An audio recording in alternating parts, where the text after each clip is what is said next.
coach, sunny Florida. Are you aware how cold it is right now up in D.C.? Yes, because every time I call back home and talk to my kids, all I hear is, Dad, it's freezing out here. Yeah, sometimes it's not bad to be the head coach and have to come down to these things in West Palm. Beautiful scenery here at the Breakers. Have you stopped and paused, though, at all yet?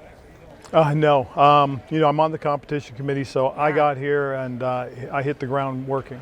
We started on Sunday, and we've been going ever since. What do you get from being on the competition committee? I know you did so for quite a few years now. Like, why take that step? And what does it take? What do you get from it? Well, I really do believe it's about trying to help and better the league and create positive situations for the NFL. One of the things I do take from it is I get an insight into the rules, get a better feel for those things. I think that helps me. I think it for us in terms of what we try to develop and help with more than anything else is, like right now we've got the whole thing with the inclusion. Mm-hmm. Trying to make sure that people are getting opportunities, to be coaches, to be front office people in this league, and we want to make sure it gets opened up to everybody.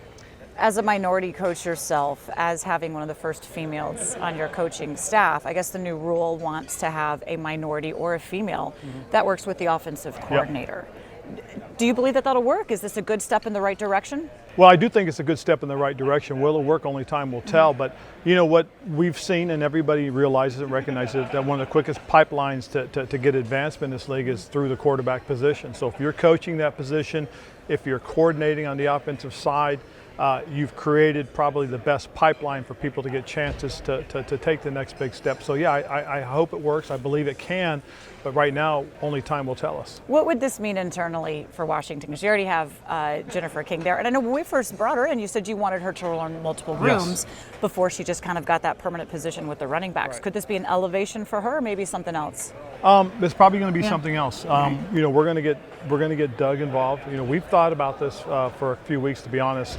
When we first got wind of it. And so we started mapping it out. I sat down with Jason and Doug, and we talked about how can we best find the best suited candidate for that position. And we're gonna continue to finish that process that we're going to start pretty soon. Again, it's all about taking those steps because something needs to be done for sure, and that's where it happens kind of right here. Do you find this, is it friendly environment for you? Or is it like, wait, you're my competition. I didn't like that play that you pulled on us. That's a little bit of both. Yeah, okay. It is a little bit of both. I mean, it's pretty friendly for the most part. And you get an opportunity to meet a lot of these guys. I mean, it's hard to put a name to a face because, we didn't get a chance to interact the last couple of years, and there's been a lot of changeover, and that's really kind of the nature of this business. So getting the opportunity to meet guys, see guys, spend a little bit of time with them is cool. Do you guys talk about the moves made in free agency? Because it seems like this free agency was a little bit of the March Madness compared to most. Very much so, and we have. A lot of guys have talked. A lot of guys have talked about, why did we do this, or, we had to do that. And you sit there and go, wow, the cap is right now having a major impact on a lot of decisions that we make as a league and as teams, and we went through the same thing. We get Carson Wentz. Carson's salary obviously is what it is. It does have an impact on our salary cap. It does impact how we view players, and what we have to do now is figure out and work on best ways to get some of our other players taken care of. How much, when you watch what's kind of going on in free agency, does it impact your plan? And can you anticipate like some of the salaries going so high and some of the key players moving as they are? And that's exactly what happens. You have to anticipate how it's going to impact not just this season, but the next season and the season after that going forward. So you really got to make decisions that are going to impact your future.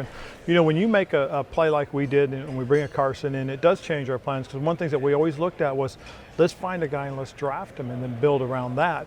And with the players coming out of this year's draft and everybody's strong need for a quarterback and us picking at 11, we felt one of the things we really had to look at is trying to obtain a veteran guy, and that's what we did in grabbing Carson.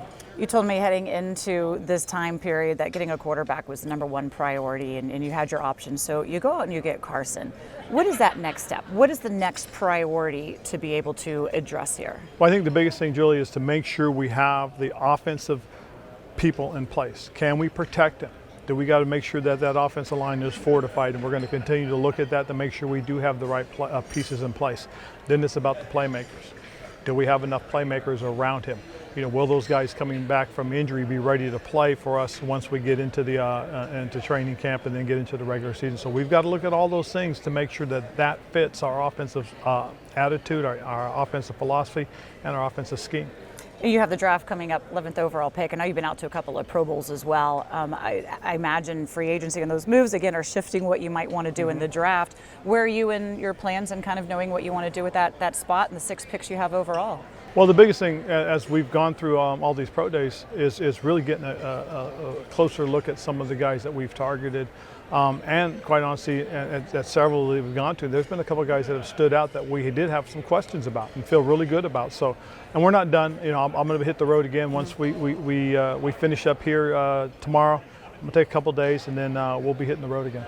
You said 3 to 5 years to change a culture. You're now entering year 3. Yep. Where are you from where you anticipated and expected this team to be? Well, and to where we are? Initially, when we finished the season, Julie, I was a little concerned, obviously, because we hadn't had the quarterback question answered yet. Coming out of this past week, feeling pretty good about where we are. I feel very comfortable, very confident in who Carson Wentz is and who we believe he can be for us. So we're pretty excited about that. So am I where I believe we can be? Now I do. I feel pretty comfortable, pretty confident.